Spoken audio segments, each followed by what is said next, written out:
Good morning. I welcome you on behalf of School of Engineering and Technology, Indira Gandhi National Open University. Dear learner, on the previous lecture we have discussed about the DC motor. Under that particular topic we have discussed construction and working principle of DC motor. Then we have discussed what is the importance of the back EMF of DC motor. Then we have discussed the torque equation of the DC motor. So in particular session we are going to discuss types of the DC motor. Then we will discuss the different characteristic of DC motor, and after that we will discuss what are the different applications of the DC motor. So first of all we are going to discuss type of DC motor. So it is just like a DC generator. So as we have discussed that there are different type of DC generator like separately excited DC generator, then self-excited DC generator. So on the same basis the DC motor can also be classified as separately excited DC motor. What is the mean of separately excited DC motor? That means field binding of DC motor will be excited by the separated source or the different source. Then second type of DC motor that comes, that is called self-excited DC motor. So as name is indicating, that means field binding, or you can say the field flux will be excited by the self source, and this self-excited DC motor can again be classified as shunt bound DC motor. Shunt bound DC motor means what? That means field binding of DC motor is connected across the armature, then it will be called shunt bound DC motor. And under the self-excited DC motor another category comes, that is called series bound DC motor. So as name is indicating, series bound DC motor means the field binding of DC motor is connected in series with the armature, that will be called series bound DC motor. Then third type of motor under self-excited DC motor is called compound bound DC motor. So as name is indicating, compound. So compound means what? That means it will have series binding as well as shunt field binding. And on the basis of this compound bound DC motor can again be classified as long shunt compound DC motor and short shunt compound DC motor. So first we are going to discuss separately excited DC motor. So here you can see that this one is a armature of the DC motor, and this one is a supplied voltage. It is denoted by the terminal voltage V, and here you can see that this one is a field binding of the DC motor, and this field is excited by the separate source. You can say because this is a DC motor, that means this field will be excited by the DC supply. So here it may be the battery or it may be the DC generator, and here you can see this is a variable field. That means with variation of this field binding you can vary the excitation, or you can say you can change the value of the field current, right? So here you can see that in case of separately excited DC motor, here you can observe that this armature current is equal to the load current. And what is the back EMF? Back EMF is EV and armature resistance is RA. If you apply KVL in this particular equation, so you can write like minus to plus is V, plus that is V minus IA into RA is equal to 0.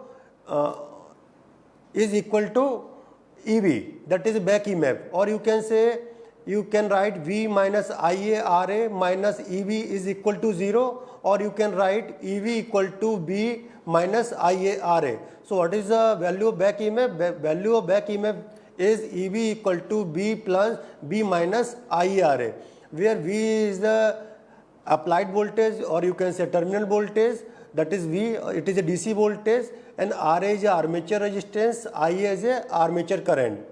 So if you are considering here, there, because you can see that there is a two brushes on the armature, one brush is this one, another brush is this one. So this brush will have also some resistance, or you can say there will be some voltage drop across these brushes. If you say the voltage drop across this brush is V suffix V, small v. So there is a two brush, so total voltage across brush is equal to what? 2 into V suffix V. So final expression for the back EMF you can write EV equal to V minus IARA minus 2 V suffix V, where V suffix V is what? That is the voltage drop across brush. Now because we are talking about the DC motor, so as you know, that means DC motor you are getting some mechanical power with the help of this DC motor. And what is the value of this mechanical power developed by this DC motor? This mechanical power developed by this DC motor, if you are denoting it by P suffix M, so it is equal to the back EMF, that is EB multiplied by the armature current. So you can see PM is equal to EV into IA. Now what is the power drawn from the supply means? That means how much power you are giving to this DC motor. So it is equal to what? This supply voltage multiplied by this load current, or you can say this load current is equal to IL. So power drawn from supply means is equal to V into IL. Now we are going to discuss about the shunt motor. So as name is indicating shunt or you can say parallel motor. So on the basis of the field binding, this motor is classified whether it is series motor or shunt motor. So in case of shunt motor, the field binding is connected across the armature, right? So here you can observe that what is the value of this shunt field current ISH, or you can say field current. So value of this ISH is equal to what? You can observe here what is the voltage across this field binding. Voltage across field binding is V, that is a supplied voltage V. So ISH is equal to what? V upon RSH, where RSH is field binding of the shunt motor. Now here you can observe that this load current is equal to what? This load current is equal to IA plus ISH, or you can say it is a load current is equal to armature current plus shunt current. And what is the value of back EMF? Value of back EMF is again it is equal to EB equal to V minus IARA. If you are considering the voltage drop across the brush, then equation of the back EMF is equal to what? EB equal to V minus IARA minus 2 V suffix V. Now again you have to find out what is the mechanical power developed by this shunt motor. So mechanical power developed by this shunt motor PM is equal to what? This power input. What is the power input? Power input is what? V into IL minus losses in the armature and shunt field. So losses in the shunt field is equal to what? Voltage multiplied by current, that is V into ISH, and losses in armature resistance is equal to what? IA square into RA. Now here you can take this V as a common. So if you are taking V as a common, so you can write V bracket IL minus ISH minus IA square into RA. Now here you can observe what is the value of this IL minus ISH. Here you can see that IL is equal to IA plus ISH. That means IA is equal to what? IL minus ISH. So this IL minus ISH can be replaced as armature current IA. So you can write this value is equal to V into IA, and this is IA square into RA. Again you can take this armature current IA as a common from these two factors. So it can be written as IA bracket V minus IARA. What is the value of this V minus IARA? Value of this V minus IARA is nothing but it is a back EMF EV. So you can replace this V minus IARA as a EV. So mechanical power developed from the shunt motor can be written as EV into IA. So this mechanical power is EV into IA, where EV is V minus IARA. Now we are going to discuss about the series motor. So here you can see in case of series motor, the field binding is connected in series with the armature. That means in this case the load current is equal to IAC, or you can say field current IF or equal to IA. That means all these three current are the same current. IA is equal to IAC is equal to IL. Now you have to write the equation for the back EMF. So equation of back EMF is equal to what? EV is equal to V minus IARA. Here you can see EV equal to V minus IARA minus ISERAC, or you can understand in reverse of that. You can write V minus ISERAC minus IARA is equal to EV. So now if you are considering the voltage drop across the brush, that is V suffix V, then you can write the equation of back EMF EV equal to V minus IA multiplied by RA plus RAC minus 2 multiplied by V suffix V, where this V suffix V is the voltage drop across brush. Again, you have to find out what is the mechanical power developed by this DC series motor. So it is, again you can write power input minus losses in the armature and series field winding. So you can write PM equal to what? V into IL minus IAC square into RAC. That means losses occurs during across this field winding minus IA square into RA. So you can write this IL is equal to what? IL is equal to IA. So you can write V into IA. Here you can take ISC is equal to IA. So you can write IA square is common in these two terms. So you can write IA square multiplied by RA plus RAC. Again here you can observe there is a two term. One is this V into IA, another is IA square into RA plus RAC. So this IA is common in these two terms. So you can take IA as a common. Then you can write IA multiplied by V minus IA multiplied RA plus RAC, which is equal to EV into IA. So mechanical power developed in DC series motor PM is equal to EV into IA.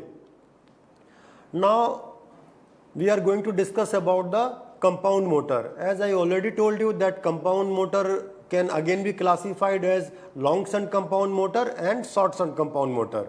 So first we are going to discuss long shunt compound motor. In case of long shunt compound motor, the shunt field winding is connected in parallel with the combination of both the armature and series field winding. Here you can see that this is a shunt field winding and it is connected across this armature and series field winding. So that's why it is called long shunt compound motor. So this is applied voltage V. This current IL can be written as IL is equal to IAC plus ISH, or in case of this long shunt compound motor IAC is equal to IA. So you can write IL is equal to IA plus ISH. So what is the value of this shunt field current? Value of shunt field current can be calculated as ISH is equal to what? The voltage across this shunt field winding is what? That is V. So you can write ISH is equal to V upon RSH. Now you have to find out the series field current. So series field current is nothing but it is a armature current, and this is equal to what?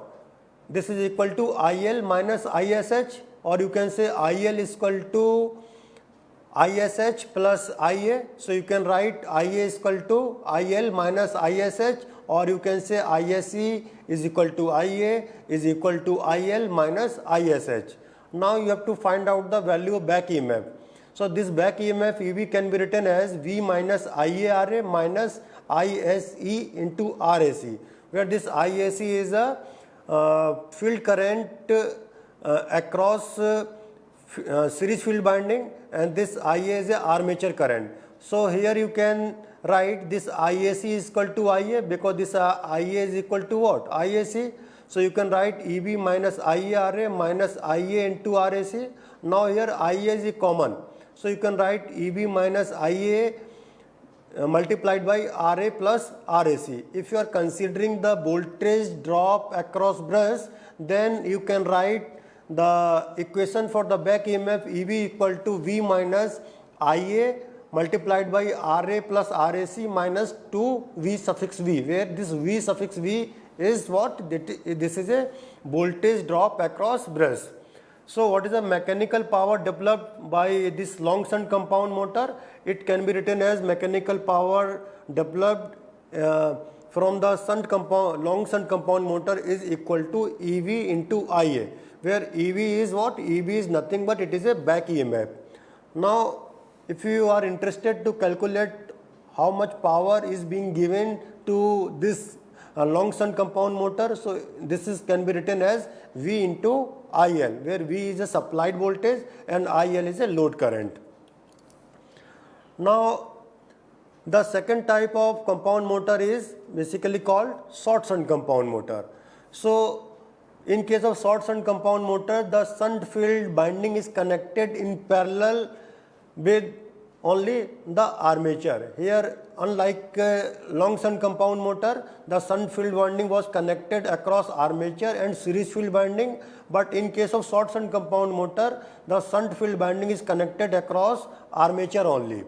So here you can say, in case of short shunt compound motor, this load current is equal to field current, series field current, that means IL is equal to ISE.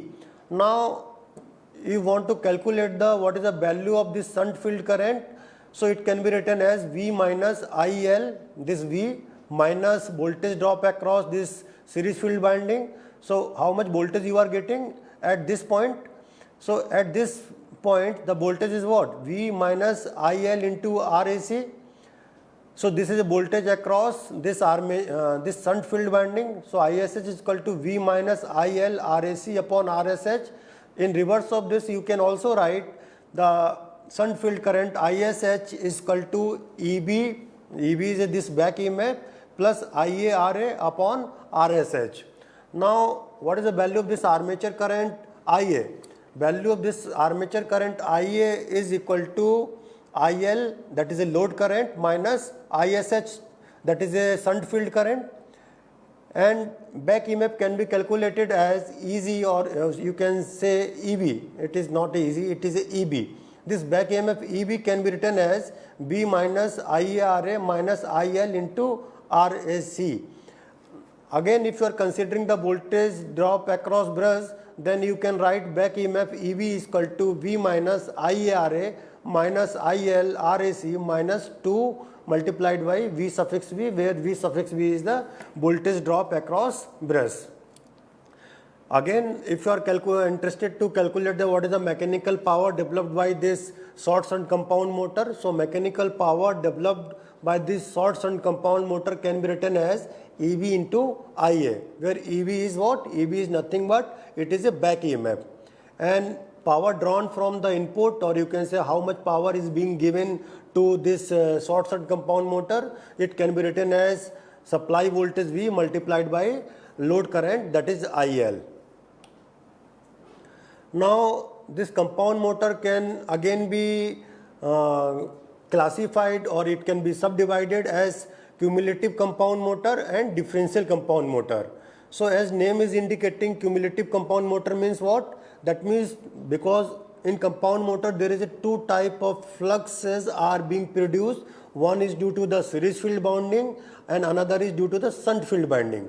So as name is indicating, cumulative means it is supporting each other. So you can say if flux produced by the shunt field binding is phi SH and flux produced by series field binding is phi SE, then you can write resultant flux in case of cumulative compound motor phi R is equal to phi SH plus phi SE.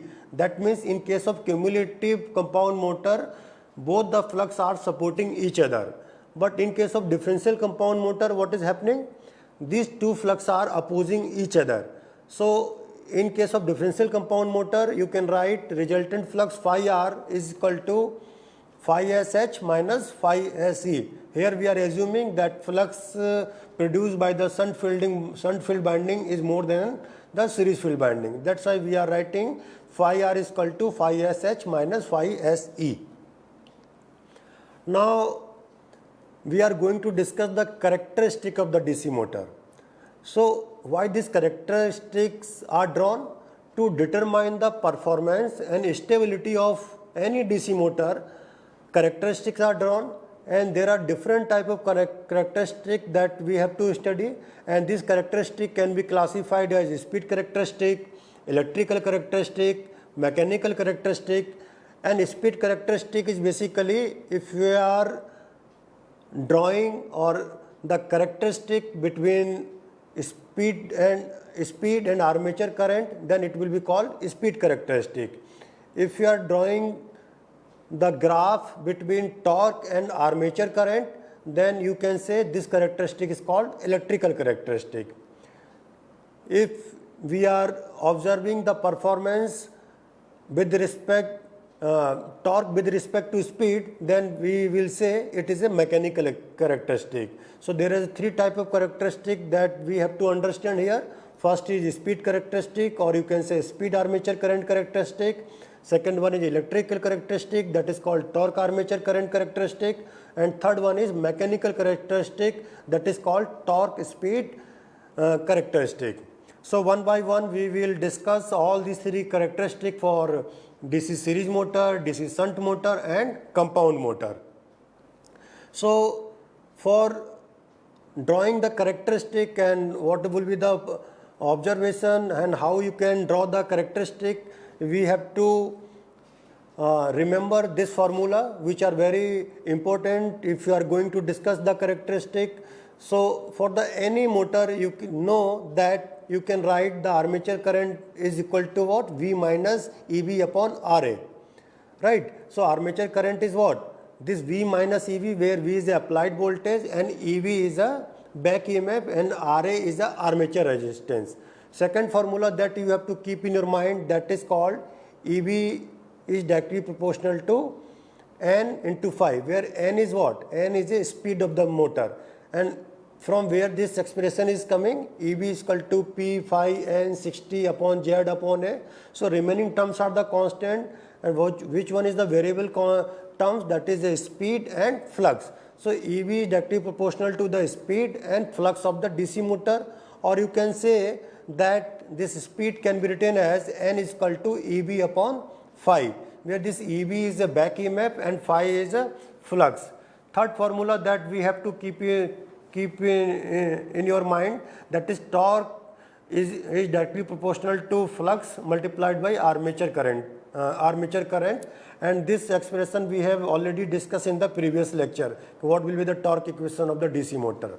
So you have to remember these three formula, that is IA is equal to V minus EB upon RA, N is directly proportional to EB upon phi, and torque is directly proportional to phi into IA.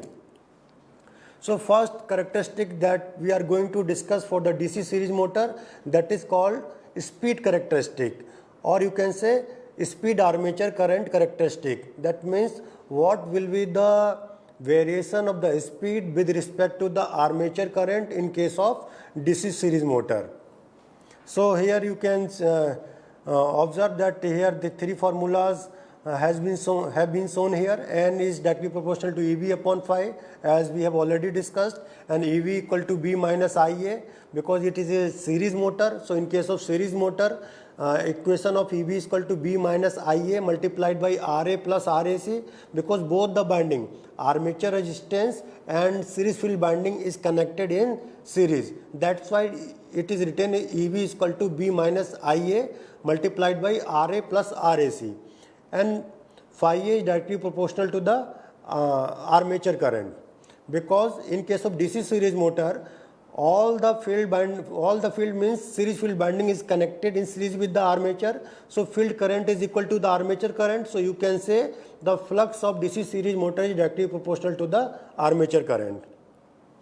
Here you can see this graph. So this one is a speed characteristic of DC series motor. Here you can see what is the variation of this speed with respect to the armature current. So under normal condition, this drop IA multiplied by RA plus RAC is negligible, because armature resistance is very less, and series field binding is also resistance of series field binding is very low, because it is connected in the series. If resistance of this value is high, then what will be happen? That means there will be a huge voltage drop in series field binding.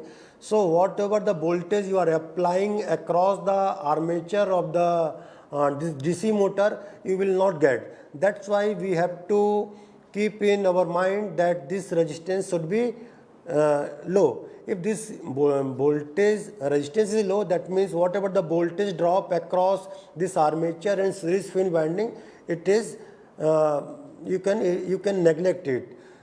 So you can say this EB is constant, then you can write, because this IARA is negligible, so EB is constant, so you can write N is directly proportional to 1 upon phi, and you know this phi is directly proportional to the armature current. So you can say this speed is directly related to the armature current, or this speed is inversely proportional to the armature current. So as armature current will increase, that means speed will decrease. So due to this formula, you can see the shape of this is a hyperbola. So before magnetic saturation, the speed armature graph follows the hyperbolic path as shown in the figure.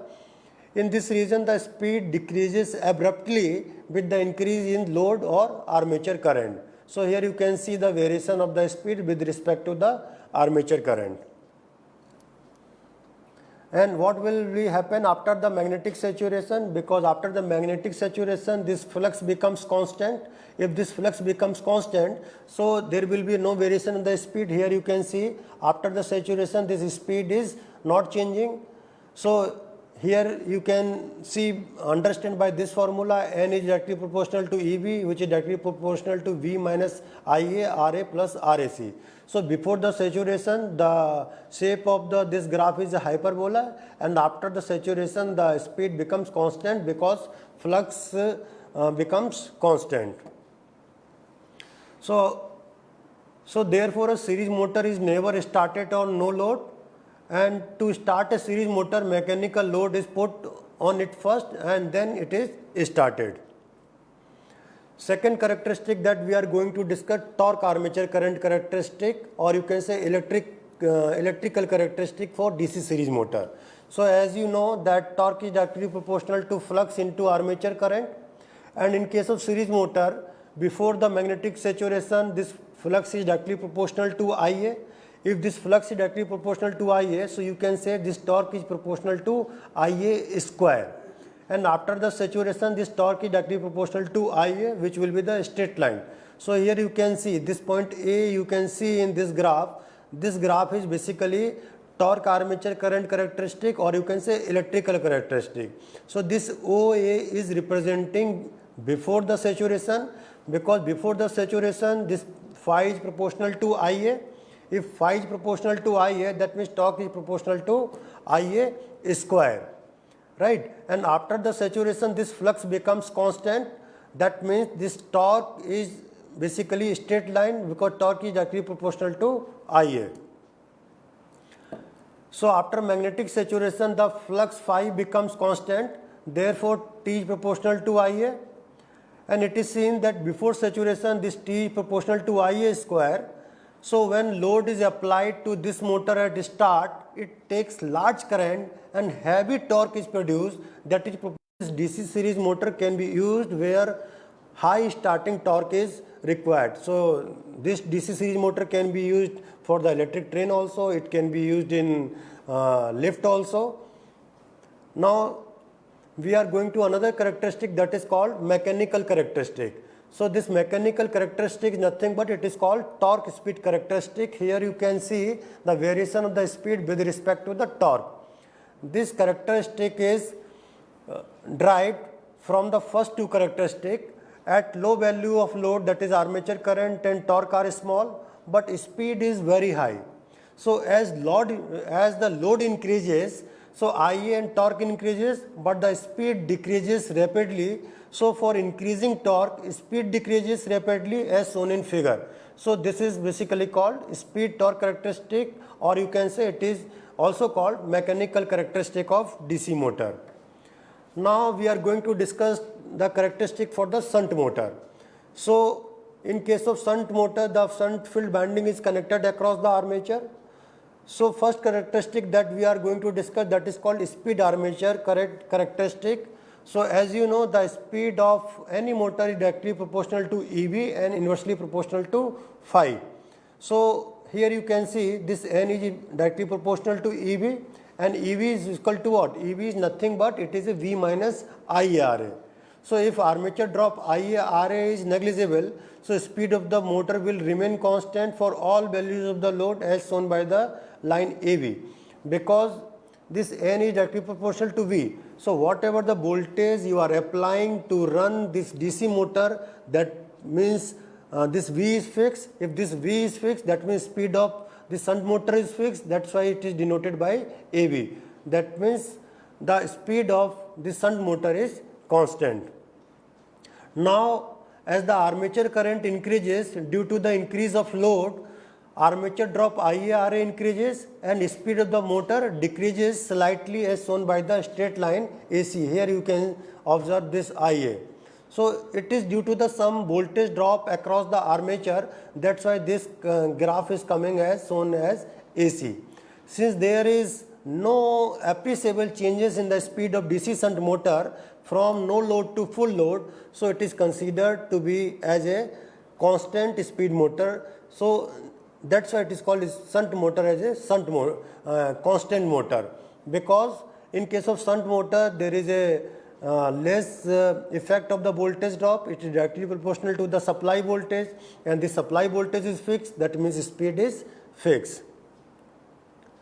Next characteristic that we are going to discuss, that is called torque armature current, or you can say electrical characteristic.